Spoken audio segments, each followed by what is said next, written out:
Alright, we're talking about episode 6 entitled Hourglass. The immediate freak of the week this time is Harry Volk. He's an elderly man who lives at this mental home for the elderly, where Lana, Clark, and Pete are volunteering. And Lana is taking care of Harry. During one incident, Harry sends Lana back in for like a jacket or something and tries to sneak a smoke. Drops his lighter when he's in a wheelchair, so he drops his lighter, and when he goes to grab it, he falls into the pond, which has, of course, meteor rocks in it. There's also some electricity, and it turns him younger. It makes him younger. The younger version of Harry is played by Eric Christian Olsen. So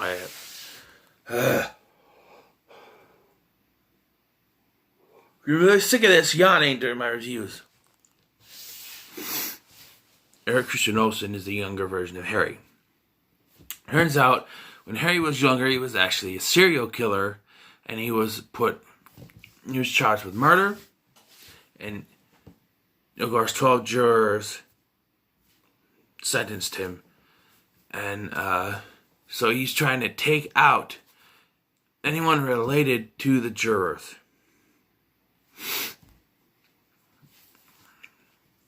So he goes after one guy, kills him, and he goes after Zoe Garfield, but Clark saves her, only for him to saves her, and Harry turns back into his old self. Like, he gets captured and taken to the hospital and having handcuffed, and when they go to check on the guy, they don't know it's Harry. He's Harry again. And so when they ask Harry what happened, Harry tells them that the young kid uncuffed himself, dragged him in, cuffed him, and then took off. It doesn't make a lot of sense. I mean, he goes to some lengths to make sure he's not known. Like, he takes his younger picture.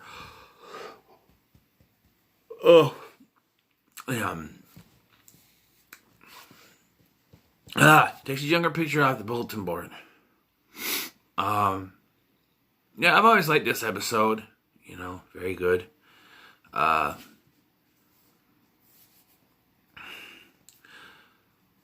As they're trying to figure out, get all the information about what went down with the murders and stuff, Harry, who's taken back to the asylum, is confronted by Clark, and he acts like Clark is harassing him. So Clark leaves and goes back to the Torch, which is a newspaper that Chloe, is in charge of. And they're looking through some stuff. Shows up and tells them that Harry escaped, which he does. Afterwards, he goes out for a stroll in his wheelchair without anyone else.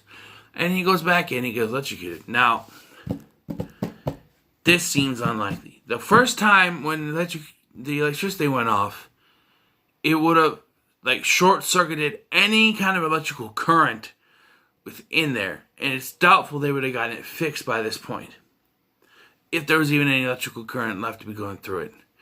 It's highly doubtful he would be electrocuted again, a second time. They would typically turn off, any kind of electric, doesn't make any sense. But he's going again, and this time he's going after a new victim. We find out who that is when they're going through the records, and they find that one of the jurors was Hiram Kent, Clark's grandfather. So they have to go. They realize that he's going to go after Clark's dad, Dr. Jonathan. So, but when Harry gets there, it's just Martha. She's there alone, and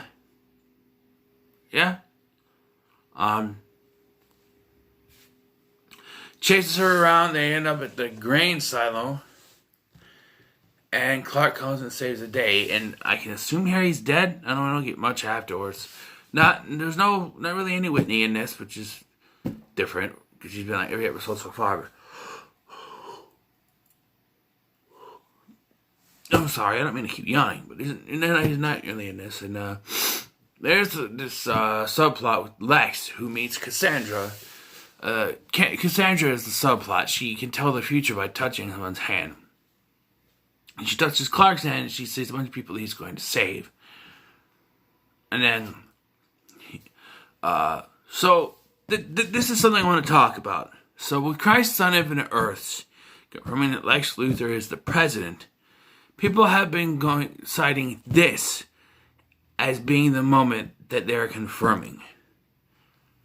No. Especially since I just rewatched the scene. They don't specifically show him as president of the United States in this vision. And I've seen articles saying, Crisis confirms major plots since season 1 of Smallville. This does not confirm he was supposed to be president. All it does is when she touches his hand, you see Lex in a sunflower field with gloves on, and when he touches the sunflower, they die, and then it starts raining blood. It wasn't signifying he's becoming president. It signifies that everything Lex touches dies. He's going to be responsible for death. And being as he becomes a villain in the future,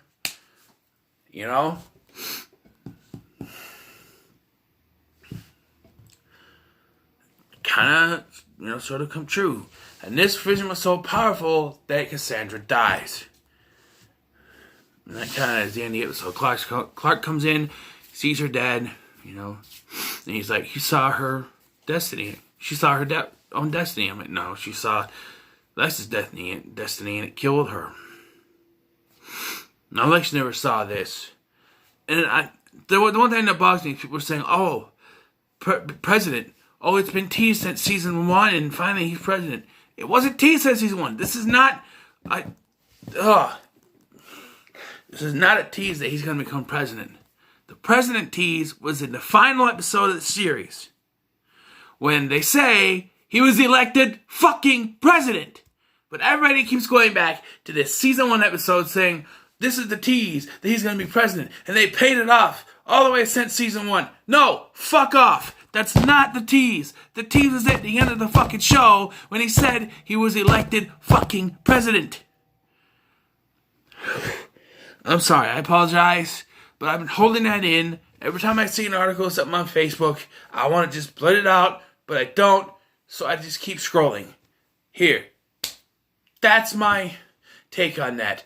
This vision in this episode had nothing to do with him being president.